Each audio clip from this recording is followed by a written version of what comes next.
whether I would like to see if my kids are not using it regularly. I could check whether I left the coffee machine on. I should be in a position to get the alarm if there is a water leakage in the basement, even when I am not there. Okay, so these are some of the expectations when we build an automated home for ourselves. And nothing is impossible with the IoT. IoT is such a technology, it can give answers to millions of questions. As you keep on learning with the IoT, all your problems are going to get resolved. So some of the examples could be when you wake up, the water heater would be hot and the water will be kept ready, provided you have a schedule of waking up. During the bath, the kettle would have cooked food for you, which can be consumed after the bath. When you lock your door, the car door shall be open for you. See the technology how it is working, but there has to be a time schedule. AC shall adjust based on your body temperature. Parking slot shall be informed while nearing the office. Whenever you are reaching your office or your parking lot must be informed that you are coming, or if you are putting it in a parking space, then a notification must come to you that particular parking space is reserved for you. But reservation has to be done prior. It can be done by yourself. It can be done by your car even. Similarly, if you forget to take your pills, the pill box shall alert you that it's time to take a tablet. When you are nearing your house during the night hours, the light shall be on automatically. When your workout room lights, ambient shall be set. Heartbeat per kilometer alarm should be updated also during the workout duration itself. Then, if a refrigerator is running out of something, the automated home must be in a position that a particular reordering has to be done. It can be for the milk, for the eggs, or it can be some other thing also. Or an alarm must be generated for you so that you can buy and keep the things into the refrigerator. Bedroom AC should be automatically switched on for you to sleep, and it should be switched off once you get up and vacate the room. Then coming to the next thing, I had put lot many videos for the understanding, but I think the system is not supporting anyhow. Let us start with that. So what is internet? We all keep on using internet, and we know a very typical definition of the internet is it's a global network connecting millions of embedded hardware devices, which are computers, smartphones, and tablets, to provide a variety of information and communication facilities, interconnected network using a standardized communication protocol. Yes, to have an internet or to use the internet, the system has to be a open for communication system. It should follow certain standardized protocols. Protocols are nothing, as we know, they are the simple rules and regulations for exchange of data. So if my system is open for communication and it is following the standardized protocols, definitely it will be in a position to connect to the network and perform the task whichever is required. We know that very first brochure was launched somewhere 30 years back, 1999, and since then the internet has changed the long way distance communication for us. It created lot many new ways to share and acquire knowledge, and that is why the research these days has become very easy, because sharing over net is quite easy. It has changed the ways awareness was spread across the community. It was a great leap when people from various parts of the world were able to connect with each other using the internet to share, learn, and care. Who would have thought that the world would change this much? A lot of changes we can see. Today, more than 90% of the people are having smartphones and tablets to access, and the cloud has evolved as such a potential amount of data. So with the invention of each and every new device, the things have changed in case of internet. Initially we started with something 8 megabits per second, and now we are coming into terabytes minutes per data per second. Now the total internet users worldwide, it is simply a figure of 2020. Like in Asia, 50% of the people are using internet. If you go to the Europe, it is 16%, Middle is 3.9%, and so on. So these figures are depending upon the population also. So let us see how internet has occupied our life, or I will say what is the history of the internet. In 1990, there were something about 3 lakhs desktop computers connected to the internet. We are talking desktop computers only because those days we had this technology. In the era 2000, something 300 plus million desktop computers as well laptop computers were connected to the internet. So from where we have moved from desktop computers, now we are having the laptops also. In 2016, about 2 billion mobile phones were connected to internet. See, desktop computers to laptop computers, and now we are having the mobile phone. Recently, day before yesterday, we had a news in the Dainik Bhaskar newspaper. It said in 2019 there were 50 crore mobile users, whereas in 2020 this particular figure is expected to increase to 83 crores. We are talking in terms of mobile users. So, what is of prime importance these days? It is only the mobile phone, which is a handheld device, and we expect that everything must be done with the help of a mobile phone. It should act as a phone, it should act as a remote, it should act as a controller, and so on. So now in 2020, we are having good figures in front of us. What has happened or what is going to happen? There will be 13 billion refrigerators, kettles, water heaters, cameras, light, smoke detectors, and home equipment which will be connected to the internet. 13 billion. The next figure which has come in front of us is there will be 4 billion navigation systems that will be connected to the internet.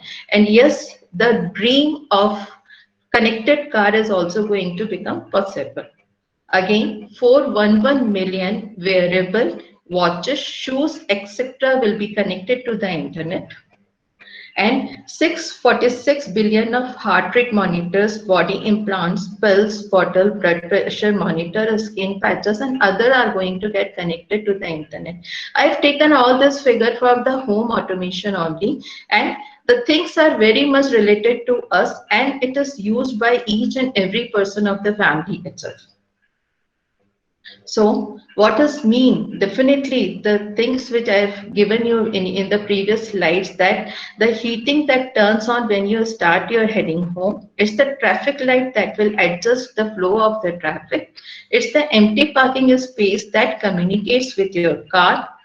It's the kettle that's ready when you walk in or walk out of the door of your home or office.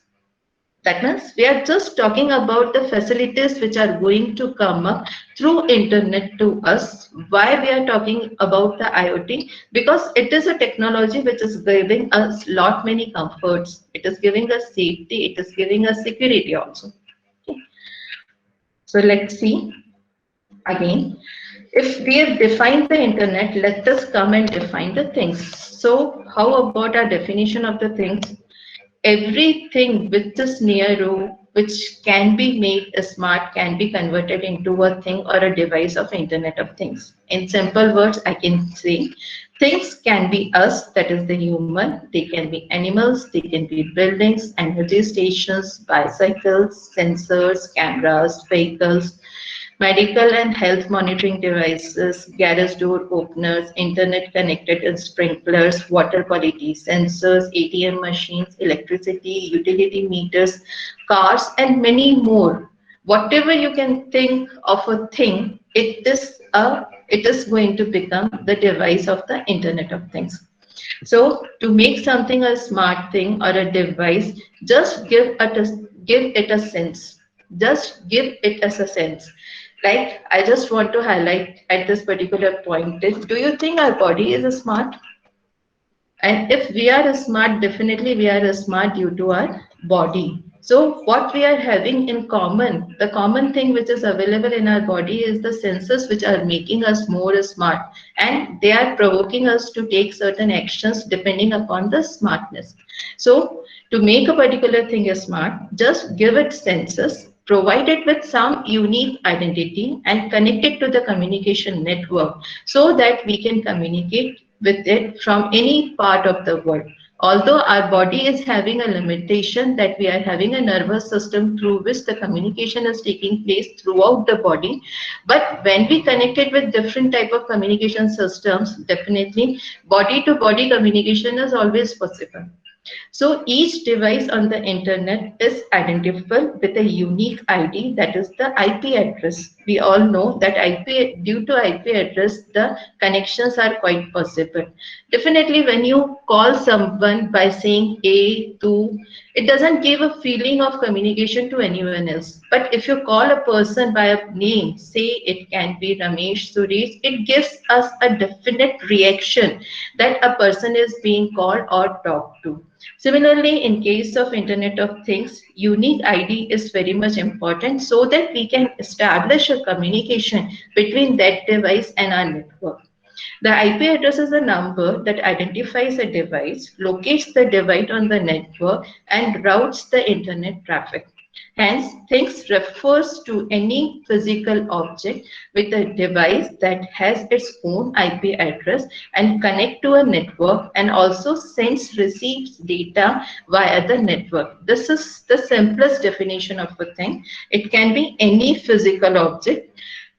Researchers are working to have virtual objects also through which the communication can take place. So a thing must have minimum 3 things with it. An IP address must be there. It should be smart. That means it should have an address and it should have the capability to connect to a network. Okay, so let me highlight some of the characteristics of the IoT. Things should have unique identification as we have all talked about so that each of them can be distinguished from various objects in the network, else it becomes very difficult for the developers to work with. Things should be able to detect the presence of other objects. I am just increasing the level of the thing. Things should be able to detect the presence of the other objects following a rule of autonomy. If they can do, then they can further interact with each other and work together accordingly. So if I am able to identify another object, definitely I will be in a position to communicate. If I say, Ramesh, do this particular thing, what is happening? There is a communication. But if I say A, do this particular thing, then who is that A? Nobody knows.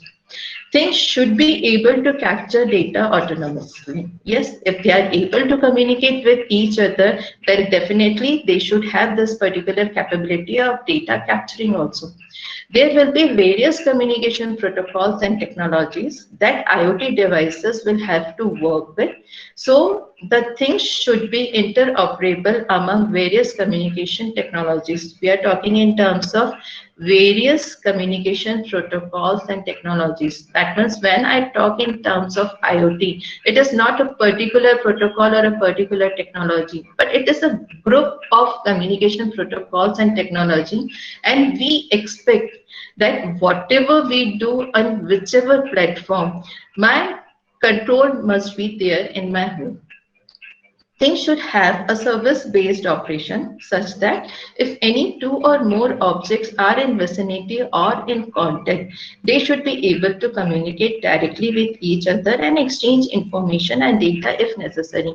At times, it happens that you don't get a network in a particular area, but still that networking is very much important. So how the things can be done? It can be done by the communication through machine to machine also.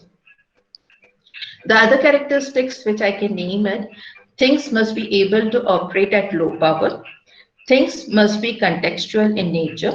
Things must be programmable by the user. Yes, definitely it is the very big characteristic which is required because whenever you want to change a program in a particular processor, we must be in a position to do it. Things should have a fail-safe operation and most importantly, it should be secure. So these are some of the expectations from the IoT, that is Internet of Things. So how can we show all these characteristics in a particular diagram? So we made a simplest diagram which can be done. On one side, we have shown all the technologies. On the other side, we have shown you all the applications and so on. So when a device can be called a smart, yes, we have already given certain things that it should be having an IP address, it should have a connectivity It should have a smartness into it. Along with that, some of the things which are further required in a smart device is monitoring. That is, various sensors detect the location, operation, and condition of a device as well as the surrounding environment. Again, it is something detecting a particular object in a near vicinity.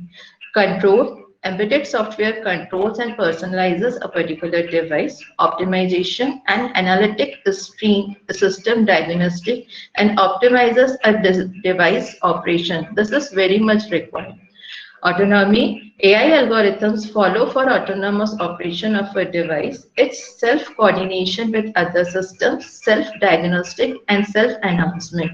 These are true smart devices. So, by definition, we expect a truly HVAC system in the IoT, a smart home to sense someone entering the home, adjust the temperature to their taste without any human intervention. So when the system is going to smart, the smartness of the system is if it can operate everything as per your will, that too without your intervention, then only I am going to call a particular thing as a smart thing. So coming to the definition of the Internet of Things, since I've put so many things in front of you, let me define it as a single sentence.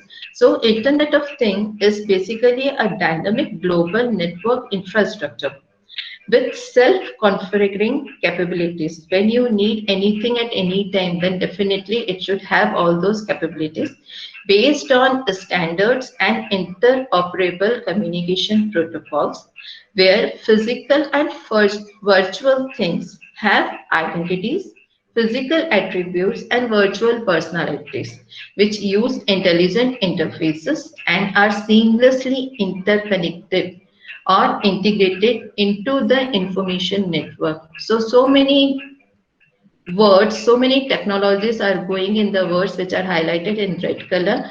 Global network infrastructure, self-configuring capabilities, communication protocols, physical things, identity, and so on. And we are well versed with all these technologies which are already happening in the world. But for a layman, I would like to put it in a very simple words. The Internet of Things is nothing. It is a network of smart devices that connect and communicate via internet. And that is why the term is Internet of Things. Things which are capable of connecting to internet and communicating to the internet.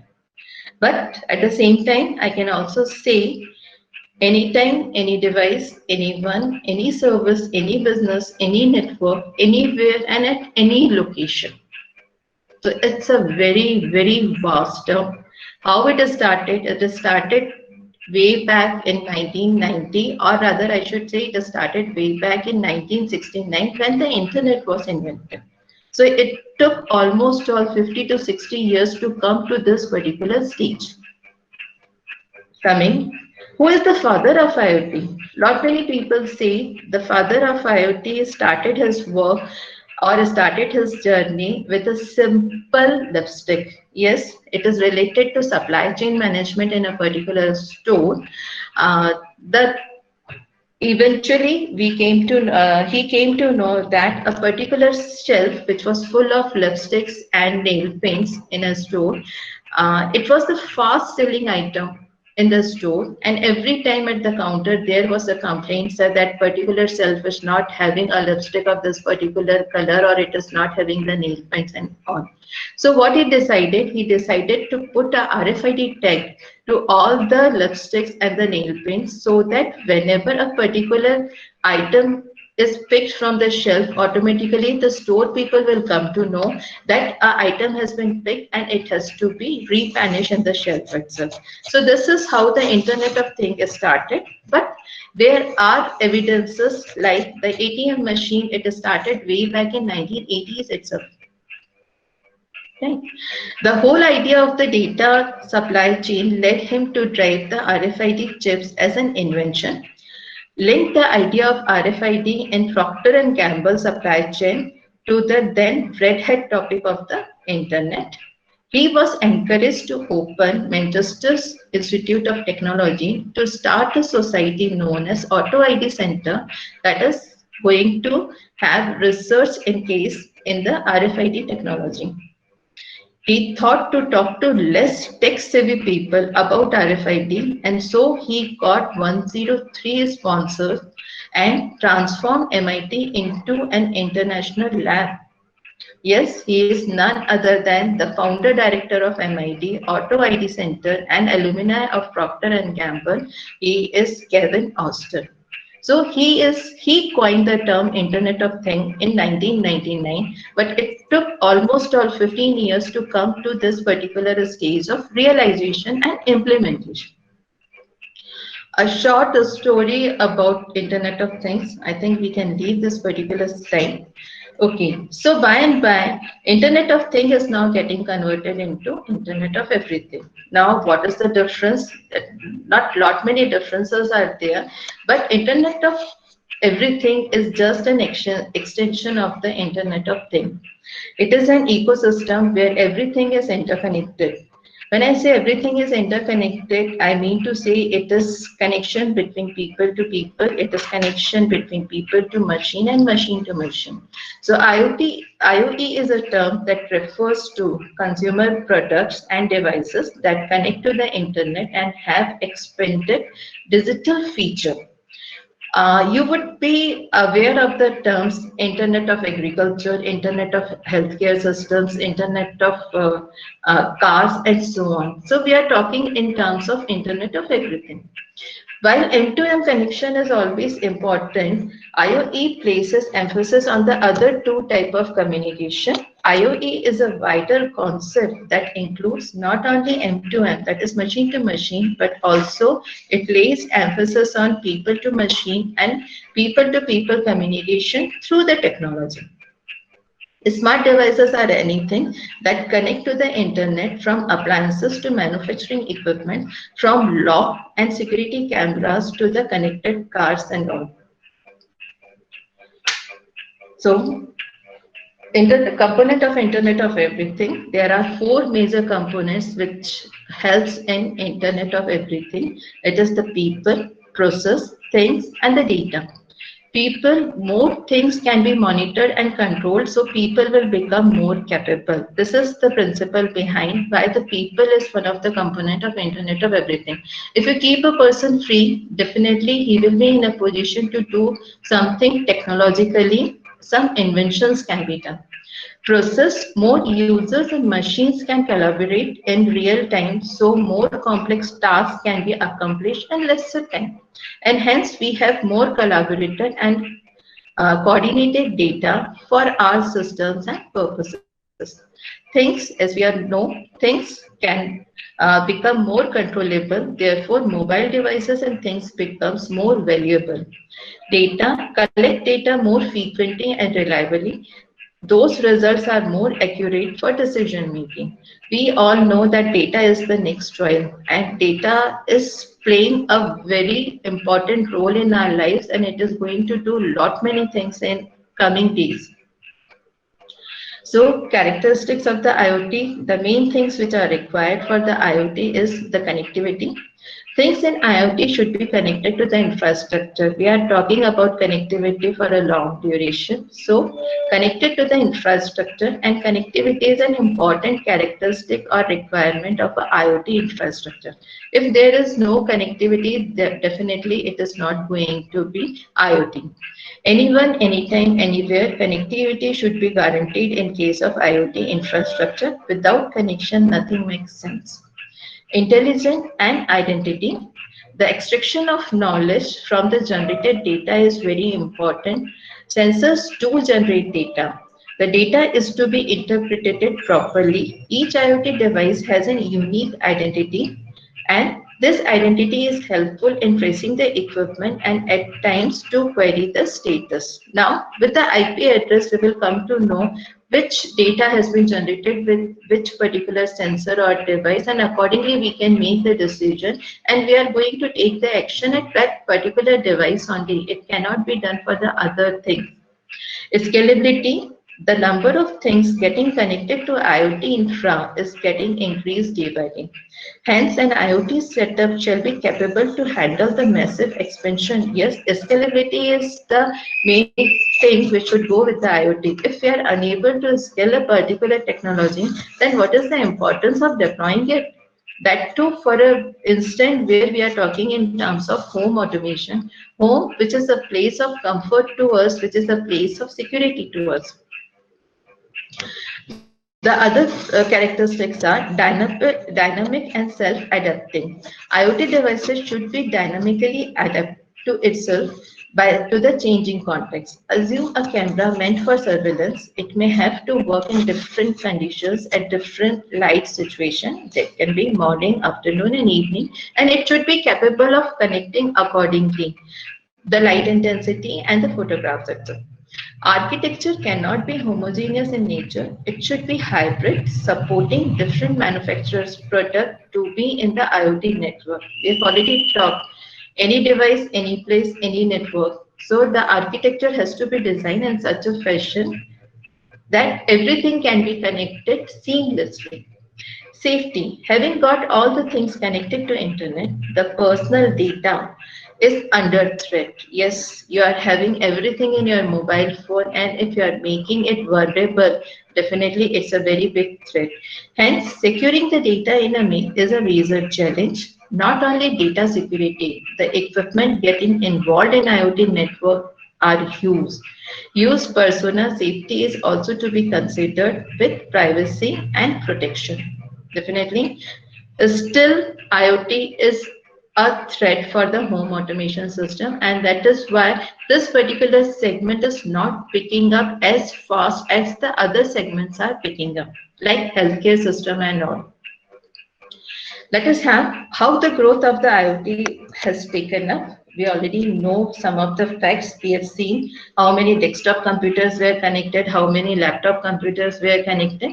Now let us see what it is telling us in terms of world population. So some of the figures which I would like to highlight at this particular point is in the year 2003, total number of connected devices were 500 million, whereas the population of the world was 6.3 billion. Okay, not a very good connectivity was available. So number of devices connected per person was 0.08.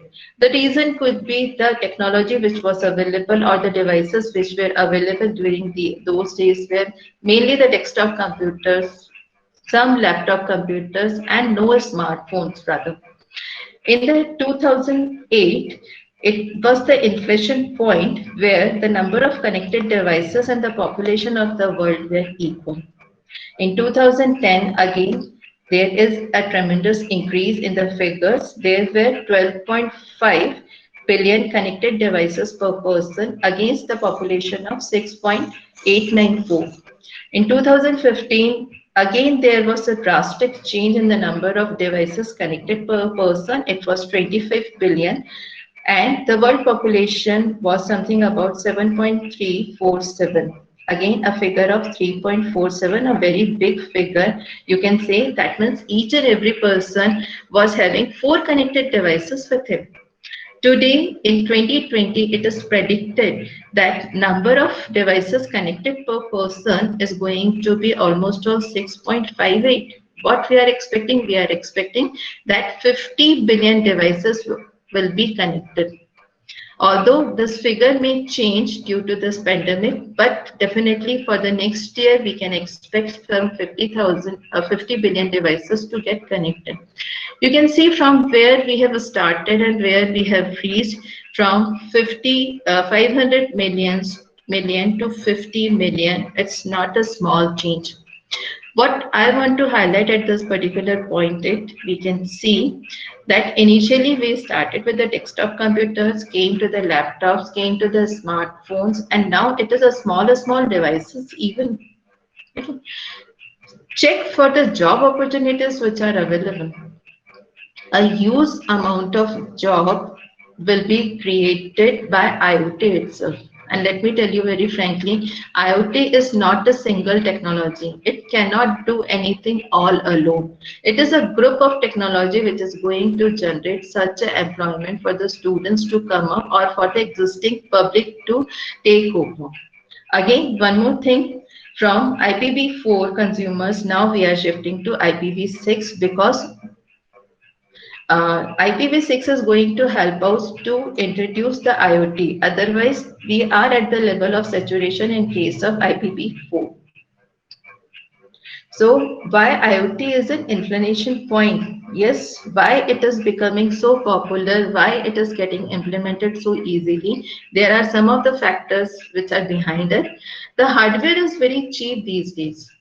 If you want to build a particular IoT device for your home automation kind of a thing, you can have it within 1000 rupees. It is only the cost of the controller which is very huge in this case. But otherwise, the sensors, you go for a particular sensor, you will get it within 100 rupees or 200 rupees at the most.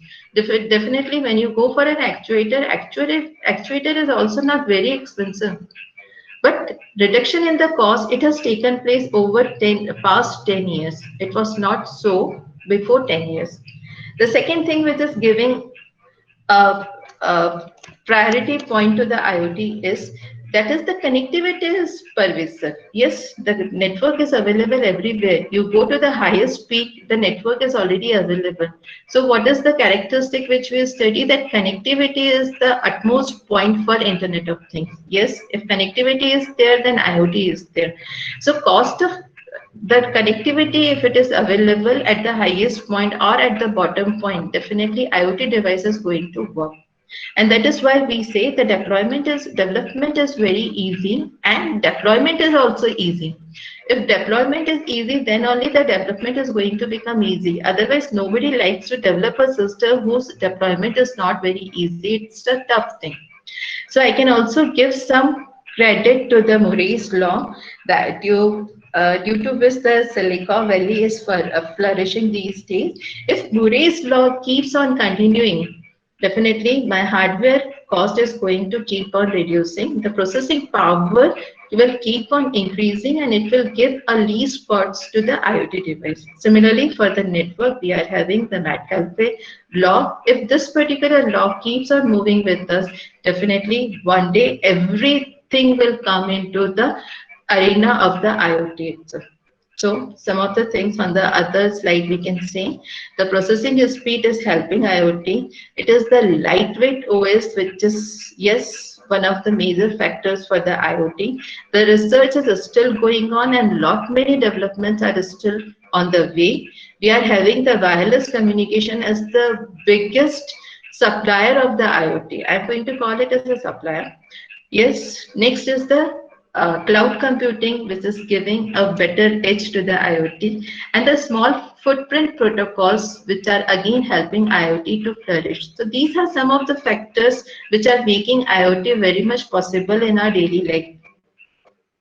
So rise of the IoT, there are certain factors which I have already talked about is that are the cheap sensors which are available. It is the cheap bandwidth, cheap processing power. Yes, the smartphones which has come up now, the wireless coverage which we are getting, the big data and IPv4. So these are few factors which are probable giving rise to the IoT in our world.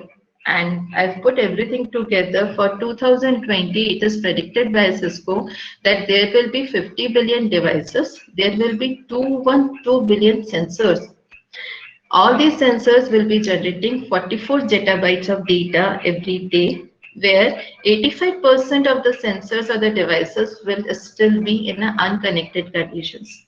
Okay, so see the opportunity, 85% unconnected sensors and devices in the world, how huge the employment is going to be. Okay, and all due to the reduction in cost for the past 10 years. I've already told you, cost of sensors has come down by twice, cost of bandwidth has come down by 40x, cost of processing in the past 10 years have come down by 60x. So what we have heard about IoT for 2020 is Connected people, 4 billion. Revenue opportunity, $4 trillion. It may reduce down a bit due to pandemic, but definitely for the next year onwards, it is going to increase. In this pandemic era, that is COVID-19, what we have seen that IoT has played its part very well. Today, we are communicating because of the internet itself. We are communicating because it is IoT. You are able to hear, you are able to do lot many things from your own. So that is the power of the IoT. There will be 25 plus billion apps in 2020, and this figure of the apps or the applications are going to increase by and by. There will be 25 plus billion embedded and intelligent systems which have to come up in 2020. There will be 50 trillion gigabytes of data. I'm not going to talk about the data because it keeps on increasing and we are not far away when whatever data we are generating today, it is going to get doubled tomorrow.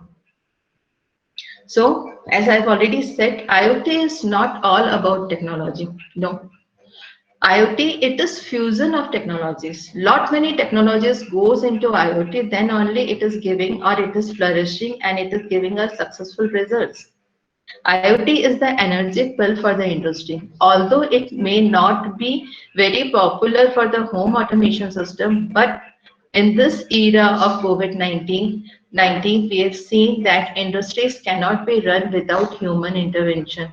But as soon as we switch to IoT, definitely the human intervention is going to reduce down, and during lockdown periods, it won't be necessary for us to shut down the plants. We can have our productions at a same stages. Okay. Coming to IoT life cycle, very simple. As the persons, those who are very much conversant with the controllers, it goes on the same technology. Collect, communicate, analyze, and act. Collect, the system must be capable of collecting the data from different sources. When I say different sources, I am just talking in terms of sensors because it is already collecting data from the desktop computers, the smartphones, and so on. And these things, that is the laptops, the smartphones, and the desktop computers, these days, they are not coming into the category of IoT. They are coming into the category of the routers and the servers itself. Communicate, yes, we should have some secure and reliable data transfer means. So it should be communicated. First of all, it can be communicated to a particular processor, and then from the processor, it can be moved out to a particular server or a cloud straight away. So the things which will be required will be routers, switches, firewall technologies, etc. If you come, what you are going to do with the data, if it is stored on the cloud or it is stored on a server, there has to be some use of this particular data.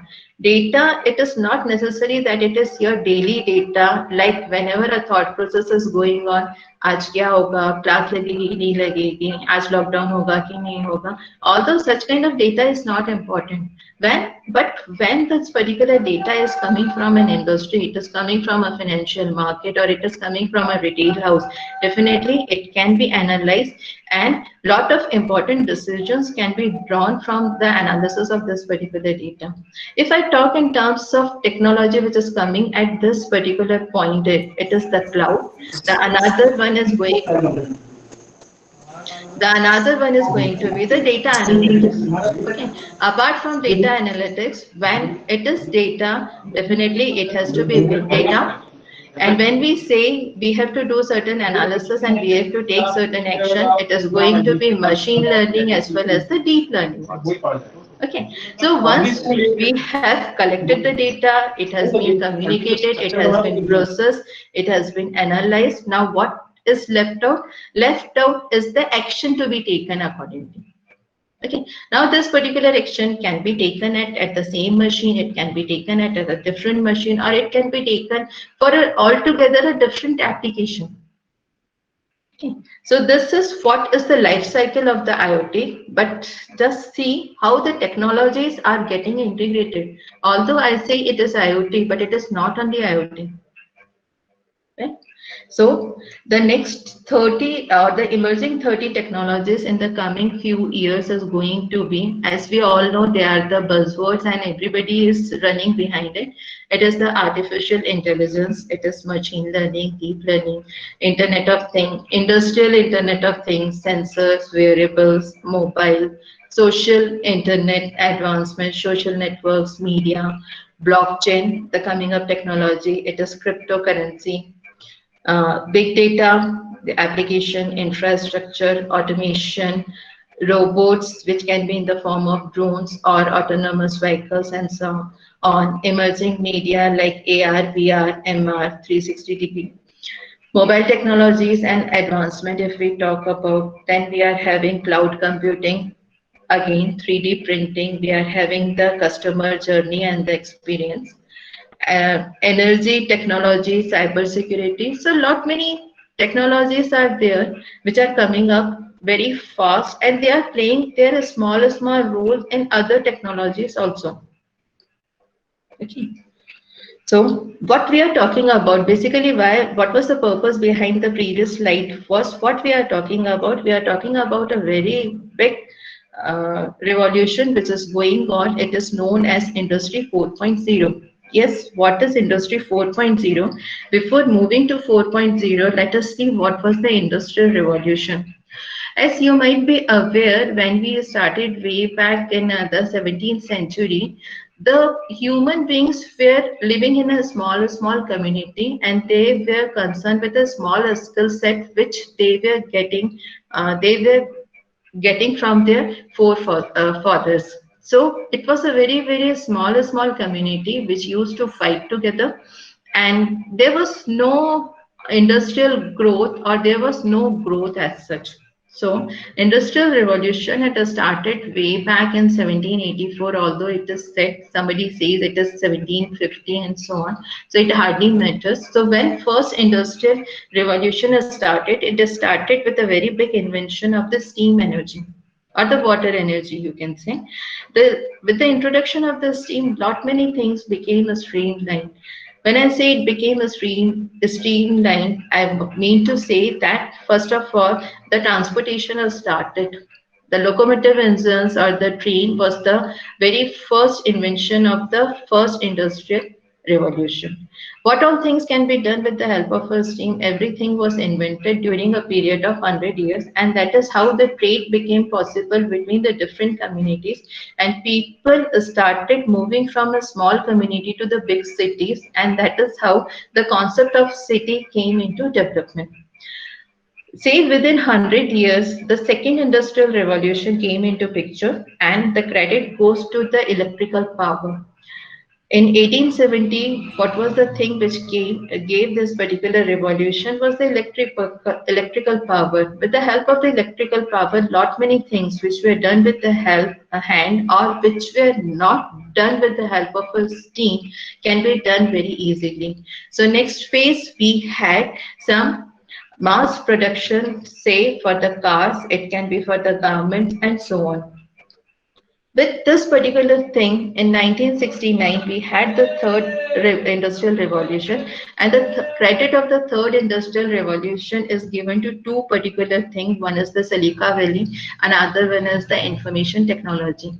If Silica was not there, if the ICs were not invented, we never could had Industry 3.0 revolution. So, automated production using electronics, programmable controllers, information systems, and robotics are the main chunk of the third industrial revolution.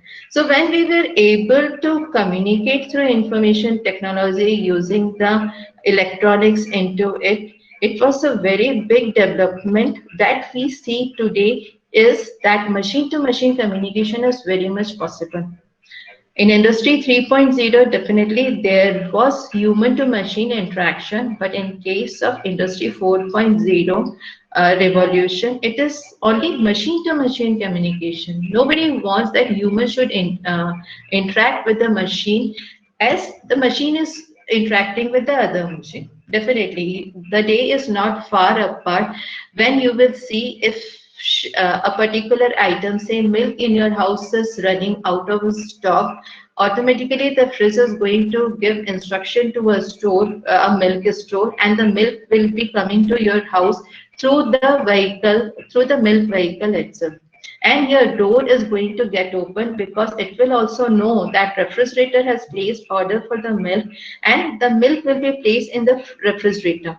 See where the technology is moving. This particular technology is going to play a vast role in case of supply chain management. Yes, today also we are using the same thing. When you are unable to move out in the lockdown period, what is happening? You are giving a call to the store. The store people are sending the things. Yes, part of the things are getting done by the human, but most of the things are getting done by the machines also. So when I say we are into the industry 4.0, that means I am just going to highlight some of the technologies, and I would like to highlight the connectivity of these technologies to each other. If I talk in terms of data, definitely the data will be generated by Internet of Things or the sensors which we are using for each and every activity. When this particular data is getting generated, I will be facing few problems like where this particular data must be stored. When I say what will be the amount of data which is to be stored, definitely I will be talking in terms of big data. When I am talking in terms of big data, definitely I am talking in terms of cloud also. When I am talking in terms of data, I have to keep in mind what is to be done with this particular data. If I am able to process it, it's very good at my end. When I'm saying process it, I mean to say at my end. If I am unable to process it at my end, let me communicate to the cloud and let the cloud do the computing work for us. So I can have a cloud for the storage of data. I can also have the cloud for the computing of the things. The data has to be communicated from my place to the cloud or a server of the third party, definitely the cybersecurity is going to play the major role. Because I want to keep my data very safe, yes, because it's my private data. Okay, now once the data is available, once the data is available for the analysis, with the help of the analysis, I can do lot many things. Here, the augmented reality and the virtual realities are coming into picture.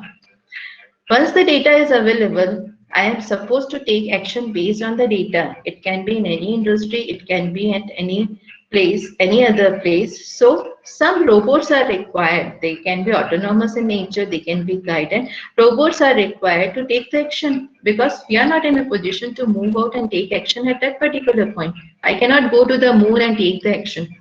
So we should have some autonomous robot kind systems which can take action on our behalf, on our instruction, or it can be on the instruction of the data analysis which we have done. Once this thing is all set, the next thing which will come up, suppose in a particular industry, in a particular machine, some breakdown has taken place and the material cannot reach the company, say within a week's time also. What can be done? I cannot keep my company shut for a particular spare part. How it can be done? It can be done with the help of additive manufacturing. That is why the 3D printers now they are coming up very nicely. They are capable of doing any kind of manufacturing item for us. You just give the instruction, the part will be prepared accordingly. Once going for the production and all, it's always helpful for us to go for a simulation because with the simulation we are able to do lot many analysis and we can do lot many changes also.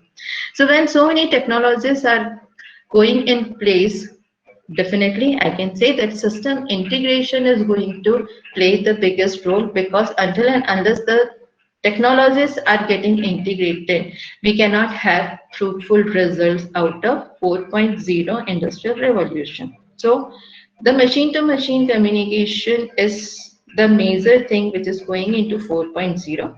Although industry 5.0 has also started. So basically these things were started from the European countries and now it has come to all the other continents and so on. So IoT key segment and use cases, we know IoT can be implemented anywhere, any place, any point and so on. I do not say that IoT is a technology which is only for the computer science. or IT, that is information technology. But IoT is related to each and every field which we see around. Can't we implement IoT in civil? Yes, if I say automated home, that means some portion of the IoT is related to civil also. IoT in electrical, IoT in mechanical, and so on. So it is related to all the engineering domain. Apart from engineering domain, IoT is also finding place in healthcare systems, in architects, and so on. So it's a technology. You cannot just imagine what are going to be the result if we all start using and we started manufacturing also or doing some research in this particular field. So some of the things: manufacturing, energy and utilities, health, you can say.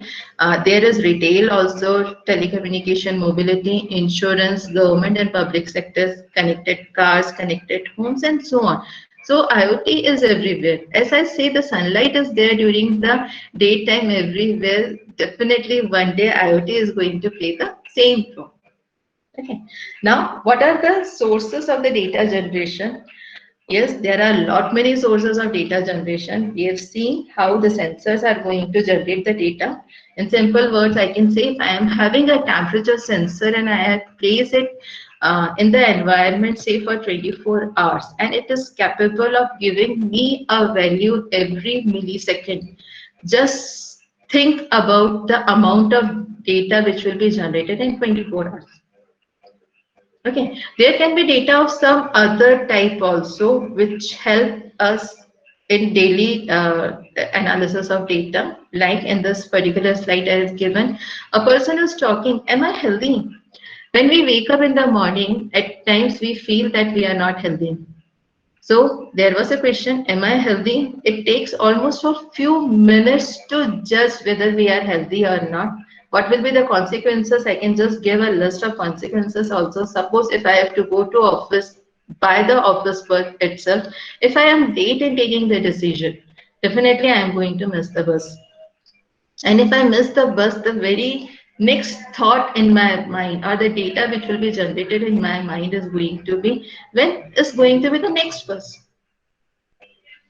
Right. So one, it was 7:30, another could be 7:45, third could be 7:55. So entire data of that particular schedule will strike into my mind. Or what can I do? I can just go off, open my office portal and I can see what is the time schedule for different buses in my locality.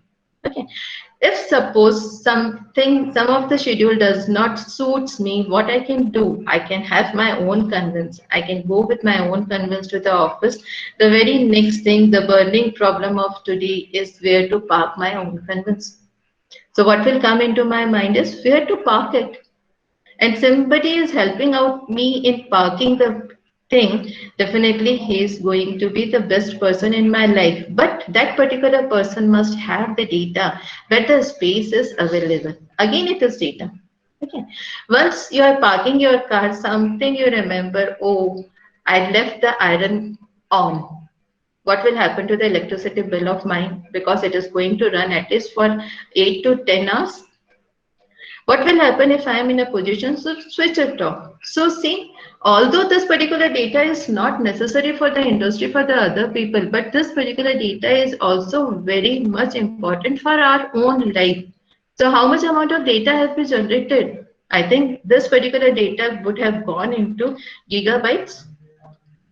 Okay, some of the figures from the data itself is, although TikTok has been banned now, but we were the largest user of the TikTok. It was almost of 467 billion times the app was downloaded in India, right? And 52 minutes we used to spend on the TikTok. 52 minutes, if I take 1 megabits per second also, you can think what was the amount of data. Okay, so coming to day of data, I'm not talking in years and so on. Let us see how much data is generated every day. So almost 50 billion tweets are sent every day. 294 billion emails are sent every day. 4 petabytes of data is created on the Facebook. 4 terabytes of data are created from each connected car. 65 billion messages are sent on WhatsApp. 5 billion searches are made. I'm talking in terms of day. So by 2025, it is estimated that 463 zettabyte of data will be created each day globally, and that will be equivalent to 21 crores 27 lakh 65,957 TBDs per day. Are we capable of storing such huge amount of data? If we are storing such huge amount of data, what is the use of data which we are doing over here? Okay, so the day is not apart, but 90% of the data will be generated on the previous day itself. And from this particular data, almost or 40% of the data will be generated at the sensors itself. That means it will be the contribution of the IoT. So the importance of getting the things connected, let us have importance of the data. So what can be done with the help of data? Data is very much useful for reducing the cost of a particular thing. It is also useful or helpful in case of time reduction. It also helps in developing the new product and optimizing the offerings. It helps in a smart decision making. Definitely, it also helps in industry for identifying the root cause of the failures, the issues and the defects in the real-time system which is going to come up. That is the predictive maintenance which keep on moving. It can help in generating the coupon at the point of sale based on the customer buying habits. It can help us in recalculating entire risk portfolios in minutes. It can help us in detecting fraudulent behavior before it affects our organization and so on. There are n number of advantages of having the data into our life, and that is why the storage capabilities and the processing capabilities, they keep on increasing day by day. So about the pivotal Excuse me, moments ma'am. in, Hello. yeah, hello. Ma'am please आपकी screen फिर से share कर दीजिए. Okay, Actually, one of the participant had shared his screen, so your screen is not visible. no issues, ma'am, no issues. Okay, ma'am. Yeah.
Yes, ma'am, it's visible.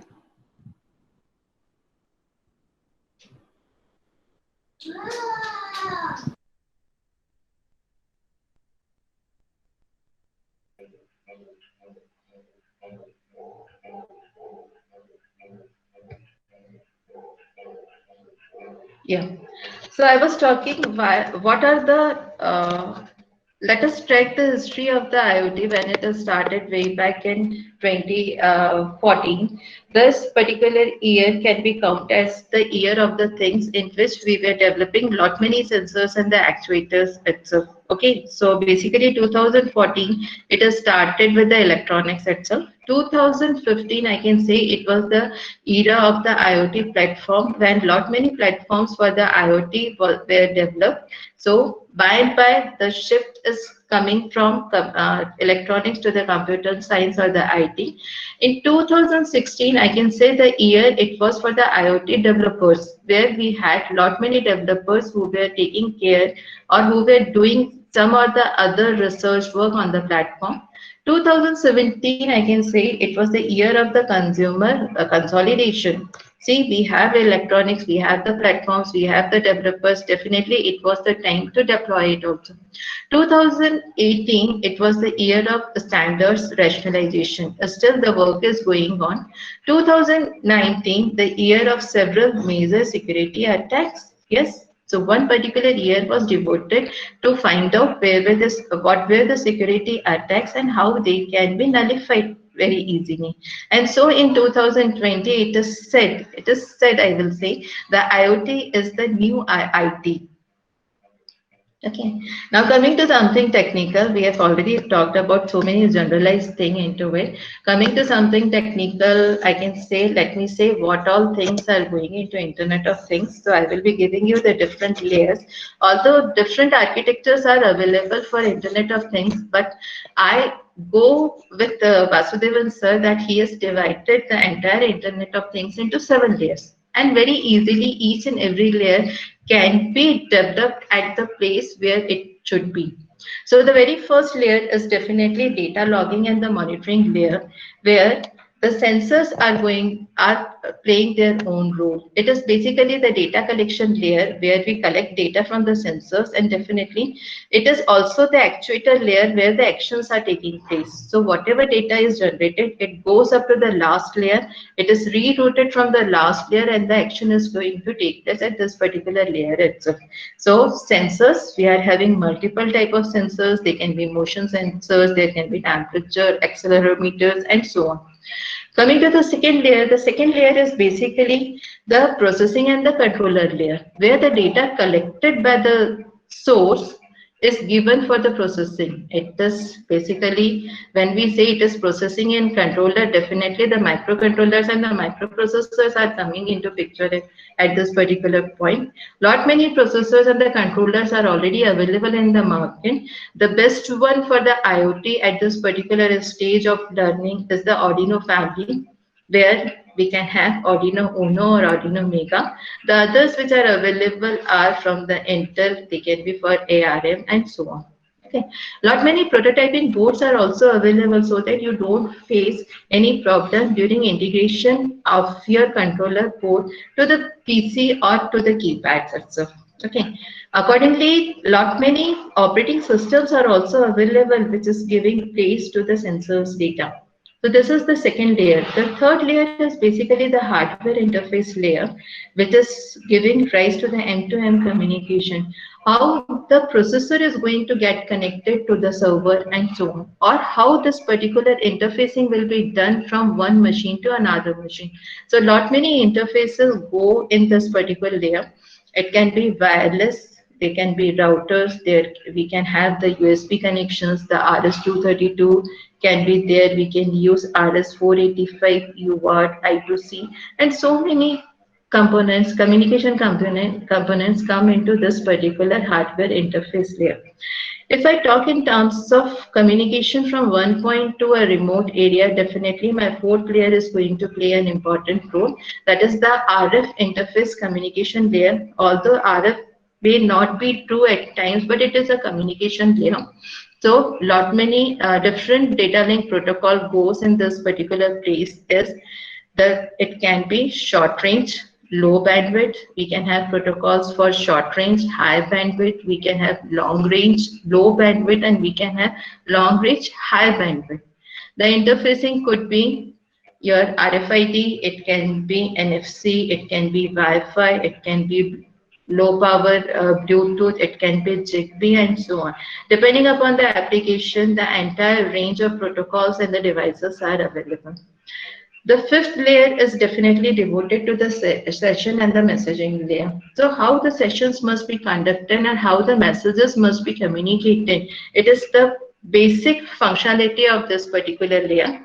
The protocols which we are using in case of IoT are very few, and they are the low weight protocols like MQTT, XMPP, then we are having HTTP although we don't use for the regular communication, but some part of it goes with us. Then CoAP is there and so on.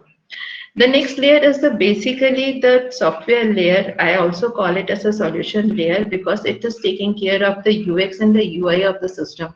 Basically, when I am talking about the sixth layer, I am talking about the applications which have been developed to operate all the internet devices through our mobile phones. So IoT platforms, which we can use lot many IoT platforms over here. They can be message oriented, they can be object oriented also. Lot many databases are getting connected over here. Analysis and processing is also done at this particular layer itself, along with the device management and so on. And the last layer is the definitely the application layer. This application layer is basically for the human beings or for a common public. The applications could be like the healthcare, it can be a smart home, it can be a life cycle, mobility, and others. This application could be related to retail, manufacturing, energy, smart cities and building services, agriculture, and so on. So a lot of applications are there with the IoT and lot have to come up, but it cannot be built until and unless we start from the data logging layer and we come to the application layer. So many things are there in case of Internet of Things, and definitely Internet of Thing is that is why coming as a branch in engineering. It is no more a simple chapter or a subject in a particular semester.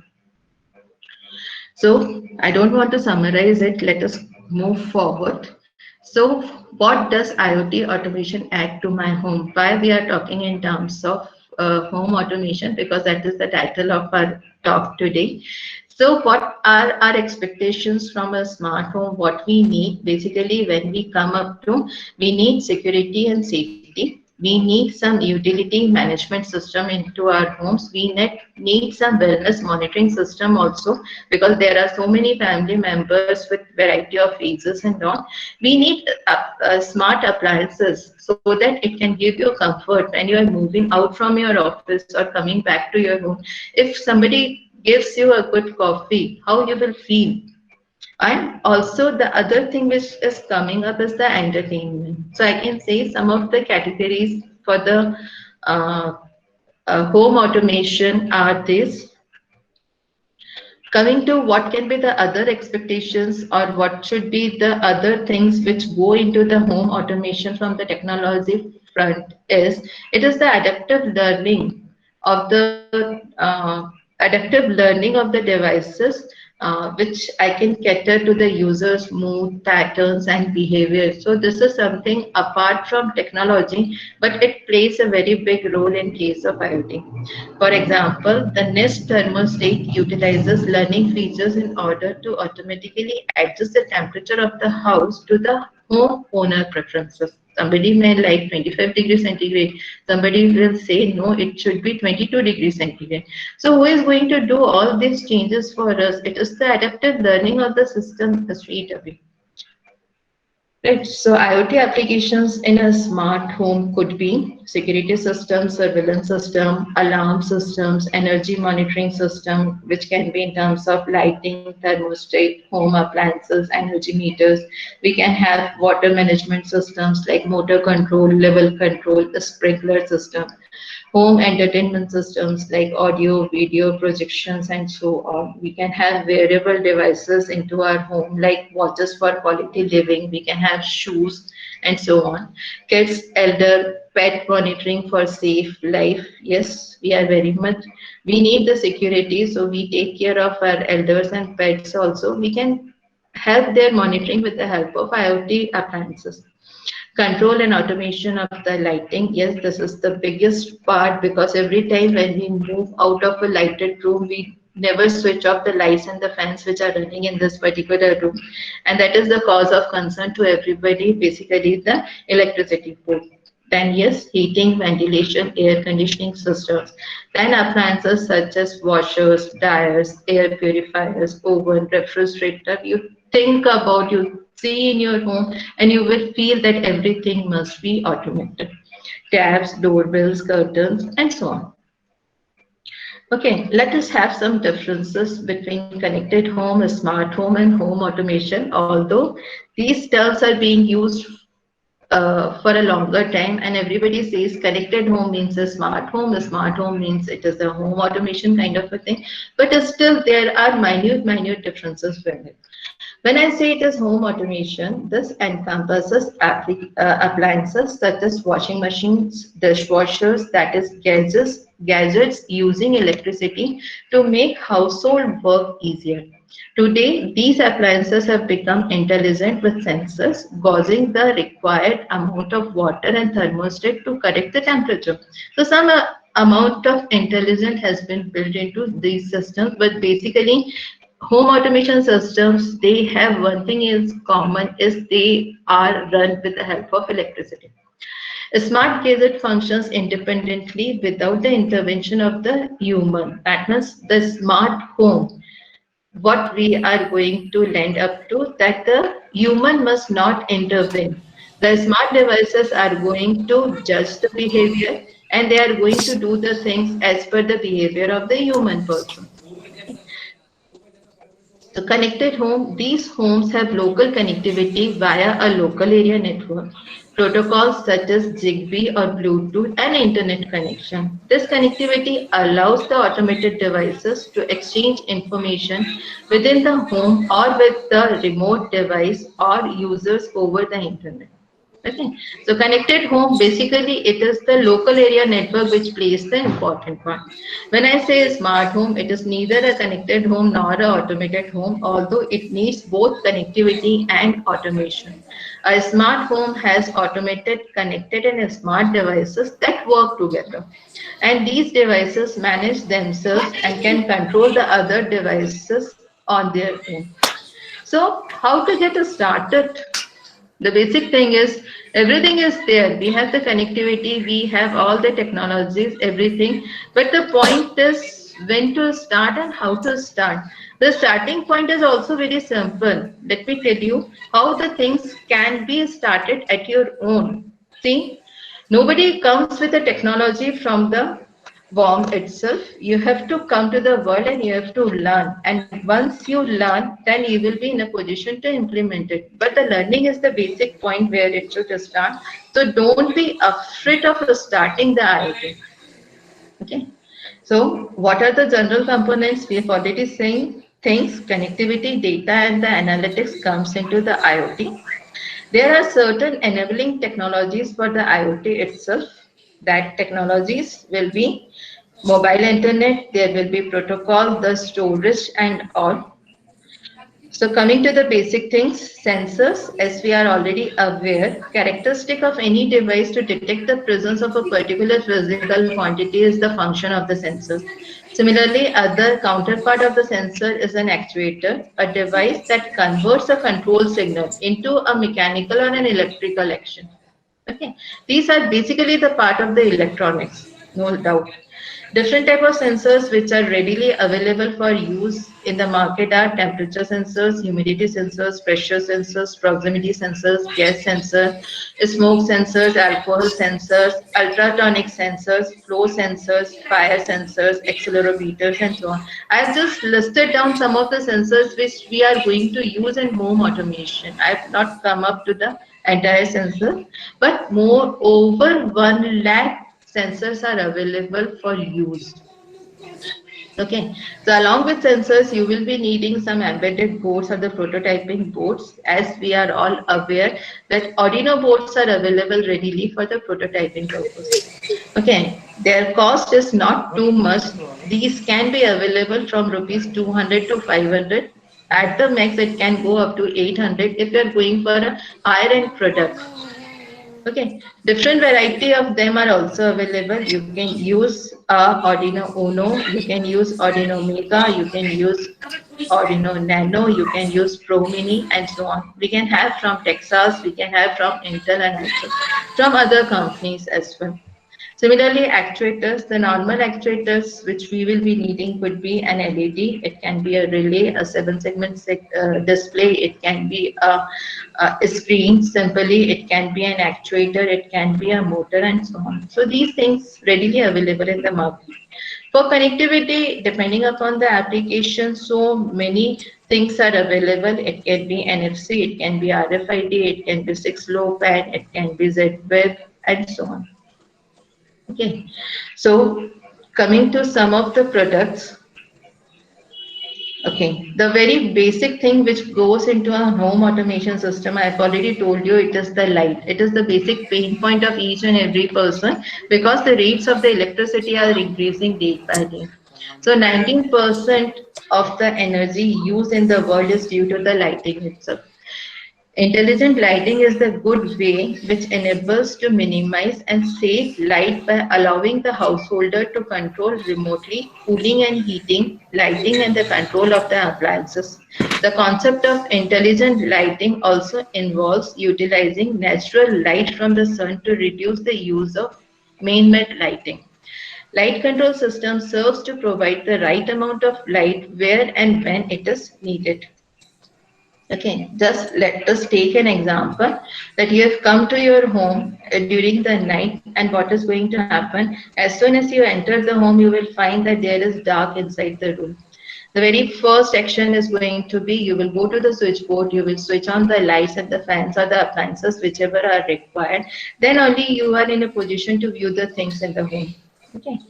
Now, once you start leaving the room, what you are supposed to do again you have to go to the switchboard, switch off the lights and the fans or the other appliances which are not required in that particular duration, and then again the room comes to a normal state of the darkness.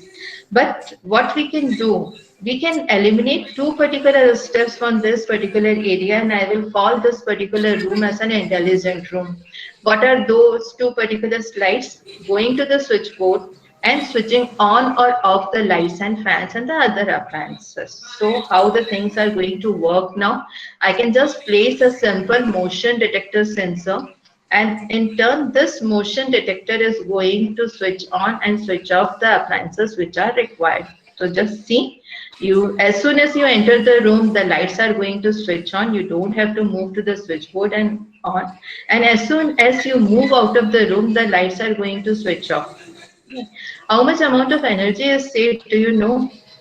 By using such kind of appliances, almost all 15% differences comes up in a particular room itself. 15% is again a huge amount throughout the month. How this intelligent light system can be built? Only two major components are required. You need one motion detector, another one is the relay. And if you are capable of integrating it within a particular bulb, nothing like that. Otherwise, you can have a smart system built in a different fashion altogether. So these are some of the smart bulbs which are already available in the market, and they are going to work as per your wish. Okay, so what is a motion sensor? Just for your information, motion sensor is nothing but it is a device which can detect the motion. What are the utility factors of it? It is used in stores. It is used for the security detection. The light that turns on when you move, it is used as a burglar's alarm. It is used for automatic doors, and it is used for metal detectors and so on. So this is how the motion sensor bulbs are going to work. You can see in the very first figure, a person is moving and the lights are totally on. But once you use a smart lighting system, what can be done? As soon as the person comes into the vicinity of that particular light system, the lights or the bulbs are going to switch on. It will remain in a switch on position until and unless the person passes that particular area. And when he leaves that particular area, the lights are going to switch off. I can increase some more smartness into this particular system by introducing solar system into the light itself. So this is how the things are going to change. Throughout the day, the solar system is going to charge the battery, and during the night, this particular battery can be used to operate the intelligent light system. Intelligent light system can be incorporated on the corridors, they can be incorporated on the stairways and so on. Okay, so this is some of the things which I just wanted to highlight over here is, Jolly. I had some beautiful videos for you, but I am unable to play it. Again, one of the utility factor of the motion sensor could be the safety of your room.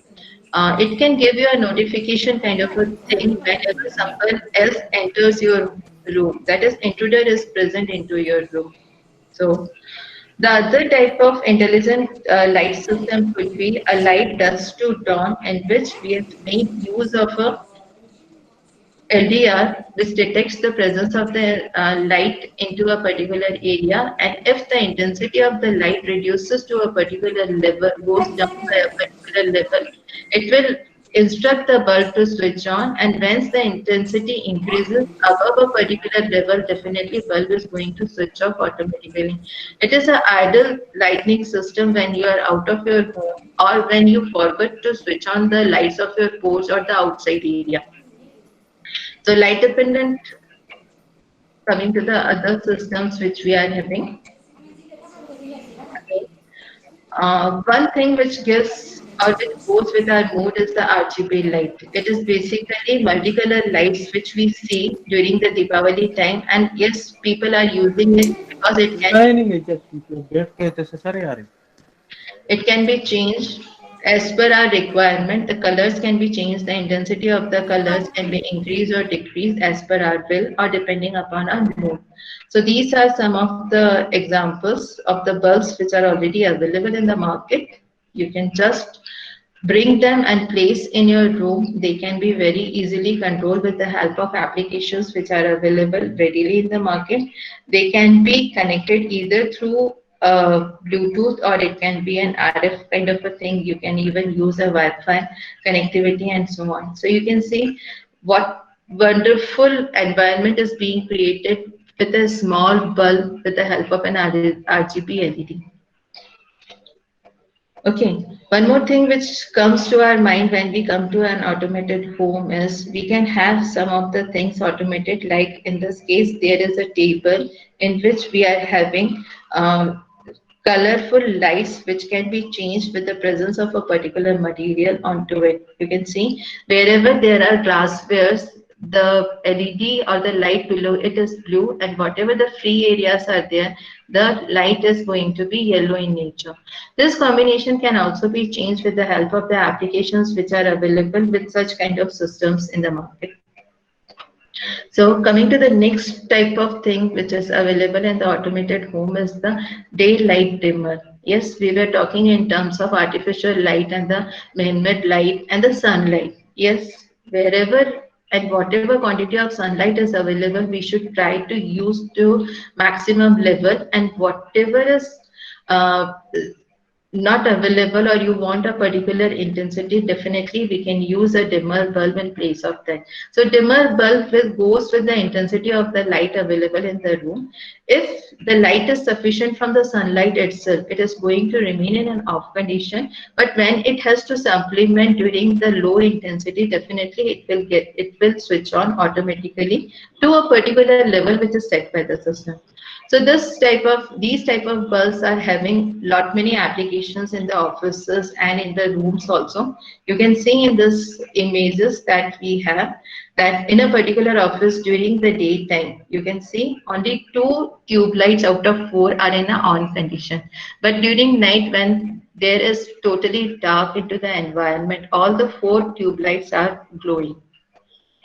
Okay, so saving on the energy from here and here itself, we can say that there will be saving on tube light energy at least. So this is the dimmer circuit, very easy to implement. Not lot many components are going into it, and you can see that this particular setup can be implemented within 200 rupees itself. So not a big task. We can do it easily with our home. The next home automation system is the smart switchboards. Everybody is very fond of sleeping in a quilt during the night in the winters, and nobody like to get up and switch off the light. So what is the solution? The solution is have a smart switchboard straight away so that you save on energy and let other people rest during the night duration. So these are some of the products which are available from my side and in the market also. These smart switchboards, you don't have to go to the switchboard and switch them off if you don't want to. You can just simply use the application for it, and you can switch on or switch off any of the light in the home straight away. So these are available with the smart plugs, these are available with the fan regulators, these are available with the dimmer circuitries and so on. So this is the small circuit which goes into the smart switchboard. This here I have shown you only with the 4 switches which can be used for the bulbs as well as for the fan. The application can be generated on your own, since we all know some or the other software through which this application can be done, and this application in turn can be connected to your switchboard with a particular technology depending upon our requirement. It can be either Bluetooth, or it can be Wi-Fi, or it can be GSM. So turning off our lights and off the lights from the office is now very easy for us. This is the first switchboard which I prepared for my house, and still it is working for the and I can say it is working for the past 4 years. Also, you can see it's in a very crude fashion, but still the technology is inside. We have come up with a second version which went directly into the modular boards which are available in the market these days, and this is the application which we developed for it. It's a video I cannot play for you, but these are some of the things which we have in our product line. So the switches, they can be 7 switch or 6 switch or 10 switch depending upon our requirement. They are very well connected through a Wi-Fi system and a GSM system, and I can operate these switches of my house from anywhere in the world. Okay. The next utility which is required is definitely the water level in the tank and the pump controller. So you can see what circuitry is going into it. It's a very small circuit. Again, it can be built within 100 rupees, and it will give you lot many comforts, like whenever the water is there into your pipeline, then only the pump is going to get on. Or if this particular controller is placed in the underneath tank, then if water is available in that particular tank, then only the pump is going to get on, provided the space in the overhead tank is available. Okay. So these are some of the circuits which are regularly used, and I told you they can be made within 100 rupees itself. Yes, you can make your tap also smart. This is also one of the requirement of a home automation system. So whenever there is hand in front of the tap, then only it is going to give you water. Otherwise, it is going to remain in an off condition. Okay. The next activity which we need for the home automation system is a doorbell. Yes, it should be a smart doorbell, and that is why the video doorbell are these days becoming common, so that whenever visitor is there at your door, you get the notification. You also get the image of the persons who are visiting your house, and it also gives you a facility that if you want visitor inside the home, you can just open the lock from your own place without coming to the door and let them enter the room. And if you don't want them to enter the room, you can have a conversation at the place itself, as we regularly do physically at our homes. So this is one of the biggest application which has come up in the home automation. Again, this is the front of the application which we are using it for it, and what it goes. You can see the circuitry. Not a big circuit is there. We have used a Raspberry Pi. We are using a camera. We are using a speaker and a mic, and we are using a motor along with a power supply to control our door. Nothing else. Not more than that is required. Again, a project which can be done, say maybe 3,000 rupees itself. Okay, there are variety of such kind of bells are available in the market very easily, and it can be integrated with any of the systems in the house. So they can be with the thumb impression device, they can be connected through the RF or a remote device, or they can be connected with the Wi-Fi systems and so on. Okay. Again, there was a video to show how it works when an intruder or when a courier person is coming to your home. But let us leave it. The second, one more thing which is of concern for us in the home automation system is when we are proceeding on a long leave kind of a thing or a vacation, what will happen to the plants which are in our house? Yes, we have to take a thought, and at times we have to ask our neighbors to keep on watering the plant. In turn, what we can do, we can have a smart plant watering system, and it is yes, I am having at my home, and it is fully automatic. It takes the moisture level of the soil, And according to the level of the moisture available in the soil, it starts or stops the watering system into it. So this is one of the things which goes into the home automation system very well. This is a pic from my own house. When we started the plant watering system, this was the very first prototype which was implemented, and today it is something like this. So although it took time, but it's not at all expensive system. This particular system you can have within 500 rupees. The intelligent system which is going into it can be built in a 500 rupees. And yes, there is going to be cost for the pipelines and all. So otherwise also it is going to be there. But at least you are in a position to enjoy your vacations. Okay. During COVID, we did lot many experiment on the smart sanitization dispensers, and some of my interns they've come up with the beautiful designs. All of the three, they are smart enough in nature. Some of them are using controllers and some of them are not using controllers. Variety of sensors have been used. We have used ultrasonic sensors, we have used IR sensor to dispense the sanitization, sanitization inside the bottle. And these type of systems, it's not necessary that it is used only for the sanitization. They are having multiple utilities, multiple utility also. Like if I relate it to the religion, it can be for Chandamrit also, it can be for the Dodak and the Jain temples also. If I relate it to the food, it can be for the Pani Puri, it can be for any juice kind of a thing. So it can be used for variety of things. What goes inside a very simple system is going inside. You can see in this case we have not used any controller. We are just using a proximity sensor and a device driver for the motor, and how it is activated, it can be activated using the USB cable. So if we come up to doing a particular thing, we can do it very easily.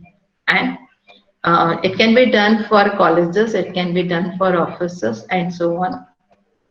I think this was one of the forms which was developed. So coming to a smart management system. Pratik sir, do we have time? Hello. Right, coming to waste management system, this is the pain point of the city. The smart city is struggling for this particular waste management system because we are not habitual of putting the things at the right place, and that is why you can see such kind of environment throughout our city. Just see how the garbage is laying here and there, and the collection people are also not collecting it because they hardly find any time from the other activities which we are doing. But this waste is definitely going to create lot many problems because they keep on generating toxic gases and all. So if we are generating waste, then it is our responsibility to remove it also in a very efficient and the optimum manner which can be done. We should help our mankind not to indulge into the other activity or the toxic gases, but it should be conveniently removed from the place. And first of all, I will say, instead of removing it from a place where it has been collected, why don't we remove it from the place where we generate it? If we are generating it, then we are responsible solely for removing it also. So what is the pain point? The pain point is, although the lot of bins are scattered throughout the city, the thing is, whenever the van is coming for the collection, it is not necessary that all the bins are full at that particular instant.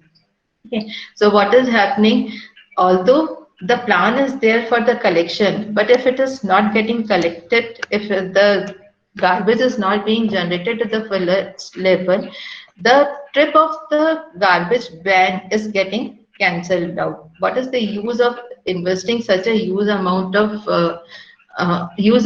collecting the garbage from the different areas if they are not full? So what can be done? I can make this particular system as smart. I can make, first of all, my bin as smart, so that whenever it is full to 90%, it is directly going to give an indication to the collection van or to the nearest server that my system is almost 90% full. send the conveyance or the garbage bin for collection straight away.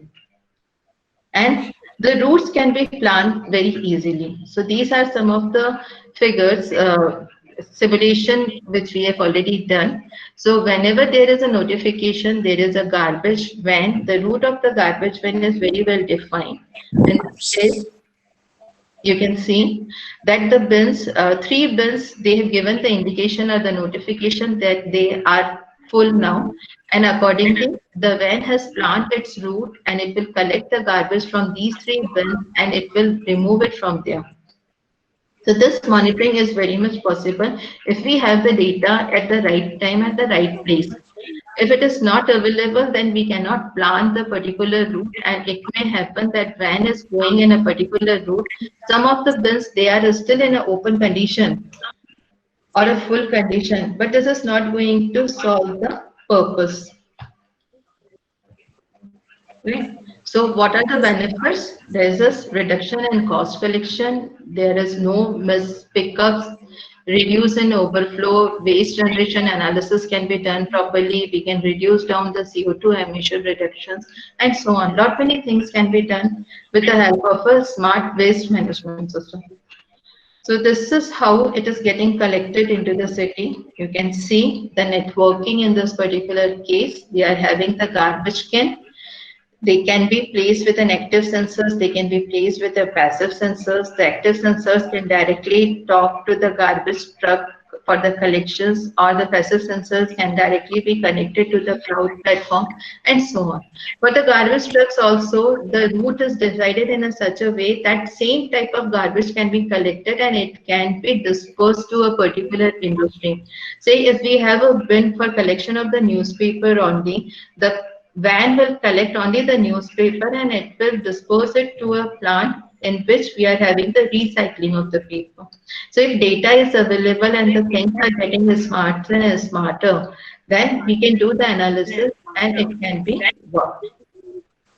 Okay. So smart dustbins, if you want to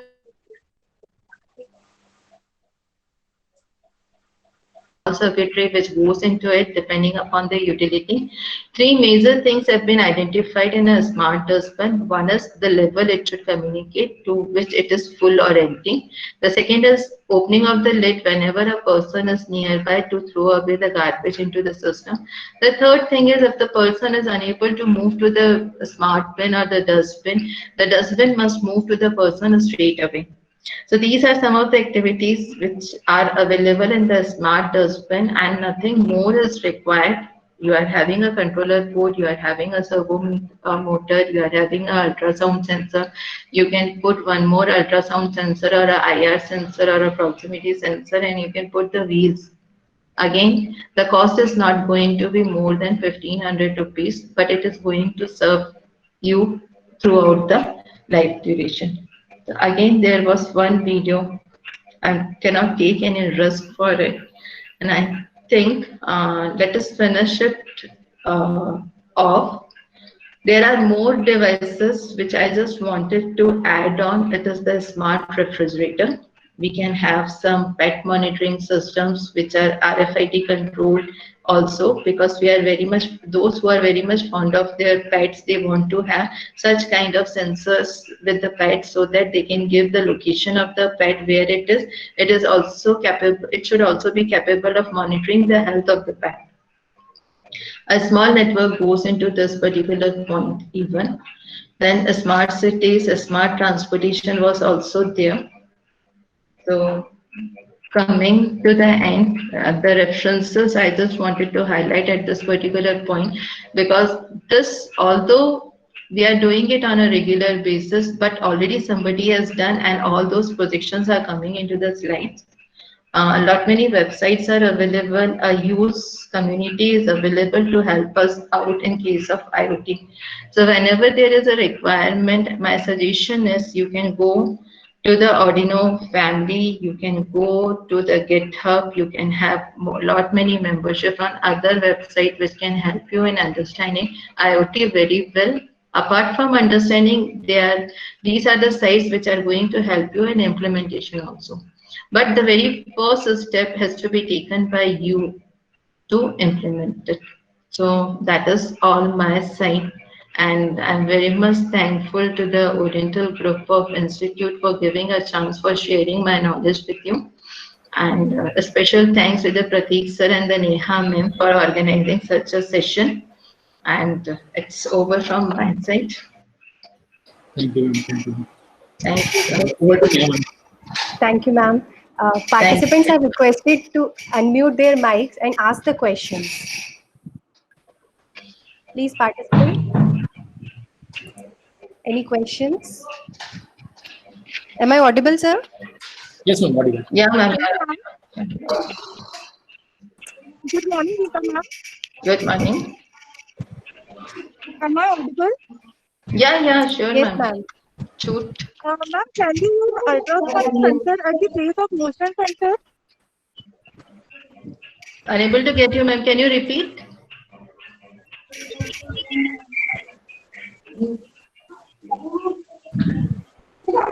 Abhilasha, repeat your question again.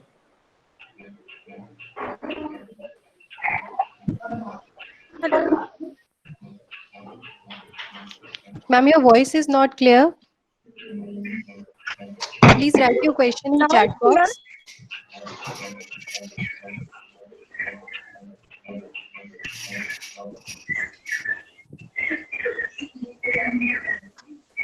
Ma'am, now am I audible? Yes, ma'am. Can you use ultrasonic sensor at the place of motion sensor?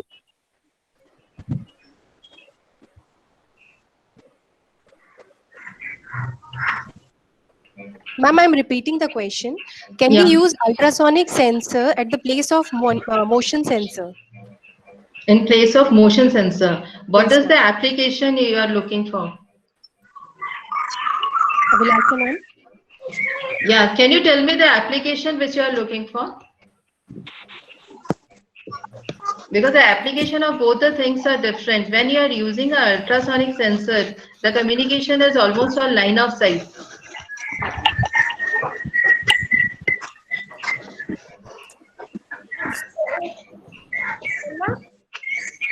Ma'am, I think Abhilasha madam's network she's having network issues.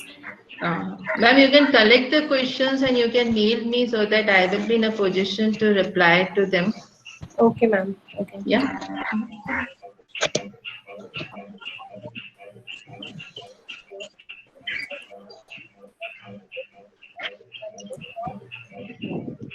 Any participants have any question? Kindly ask your queries from expert. Hello? Hello. Yeah. Ma'am, can I repeat the question? Yeah, definitely. When we talk of processing and controller layer, so what is better to use here, Orento or Raspberry Pi?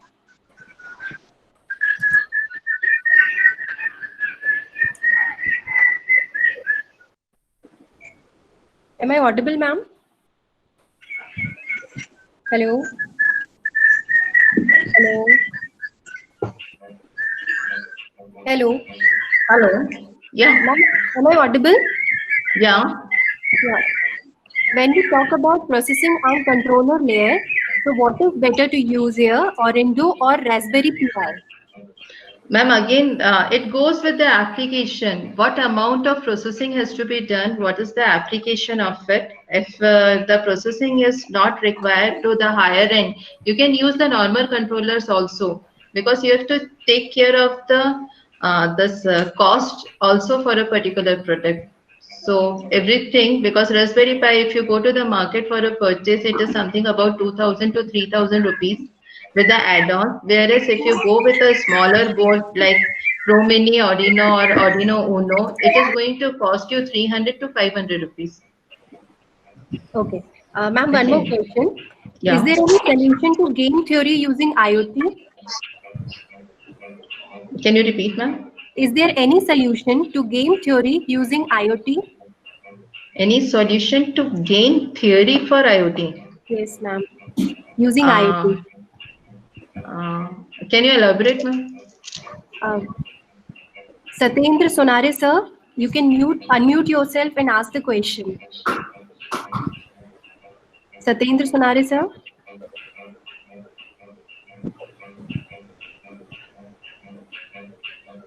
Sir, unmute yourself and you can ask the question.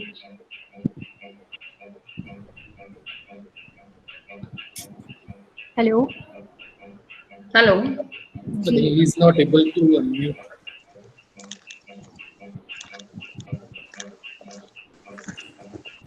Oh, okay, ma'am. I have one question. Can I ask my question? Yes, Yeah, ma'am. definitely. Ma'am, what is the difference between a wireless sensor network and Internet of Things network? Wireless network is part of the Internet of Things network itself. We are using different type of networking in case of IoT. So it can be a wired network, it can be a wireless network in case of IoT. The thing is, it should be connected to some network through which the communication is possible. Okay. Thank you so much. Thank Any you. other questions? Okay. I would like to call upon Namrata ma'am for vote of thanks. Okay, thank you, Neha ma'am. Thank you, ma'am. A very good afternoon to everyone present here. I, Namrata Chaudhary, on behalf of IT Department OIST, extend a very heartily vote of thanks to our speaker, Dr. Rita Jain ma'am, who gave her valuable time from her busy schedule. Thank you, ma'am, for making this session interesting and meaningful. We are really enlightened with your knowledge, ma'am. I would like to express a profound gratitude to our Dean, Dr. Sanjeev Kumar Sharma sir, for his presence and our Director, Dr. K.G. Sudhakar sir, for his support. I would like to thank our HOD as well as coordinator of this event, Professor Pratik Buchke sir, for his enthusiastic support and guidance.